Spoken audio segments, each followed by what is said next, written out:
नमस्कार. महाराष्ट्रातील विविध क्षेत्रातील बातम्या झटपट आपल्या मोबाईलवर पाहण्यासाठी लगेचच सबस्क्राइब करा राष्ट्रशक्ती लाईव्ह न्यूज आणि सोबत बेल आयकॉन प्रेस करायला विसरू नका. नमस्कार, मी राधिका जाधव. आपण पाहत आहात राष्ट्रशक्ती लाईव्ह न्यूज. सांगोला तालुक्यातून येते एक धक्कादायक बातमी. शेतकऱ्यांचं वर्षभराचं श्रमाचं सोनं एका रात्रीत लंपास.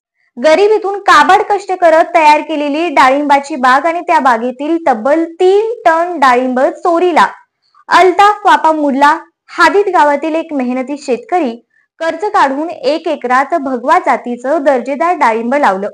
रात्रंदिवस कष्ट, काळजी, पाण्याची व्यवस्था, औषधं आणि आता काढणीस तयार झालेला माल.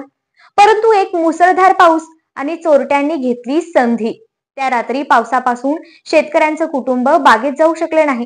सकाळी गेलं आणि समोर आलं एक धक्कादायक वास्तव. 300 झाडांवरचं सर्व डाळिंब गायब झालं. या डाळिंबाची बाजारातील अंदाजे किंमत सुमारे 3.5 लाख रुपये होती. मात्र पोलिसांनी दाखवलेली किंमत फक्त 60,000 रुपये. शेतकऱ्याच्या दुःखावर हे दुहेरी अन्याय.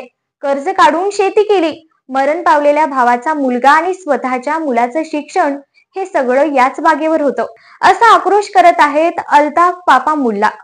हा केवळ चोरीचा गुन्हा नाही, हा शेतकऱ्याच्या स्वप्नांवर केलेला घाव आहे. हा त्यांच्या उदरनिर्वाहाच्या आधारावरच डल्ला आहे. पोलिसांनी गुन्हा नोंद केला आहे, परंतु कोणताही ठोस तपास किंवा आरोपींचा ठाव ठिकाणा अद्याप नाही. दरम्यान बाजारपेठेत डाळिंबाला मिळणारा चांगला भाव ही माहिती आधीपासून असलेल्या व्यापाऱ्यांना होती. मग ही चोरी कोणत्या माहितगाराच्या मदतीने झाली हे शोधणं आता प्रशासनाचं कर्तव्य आहे.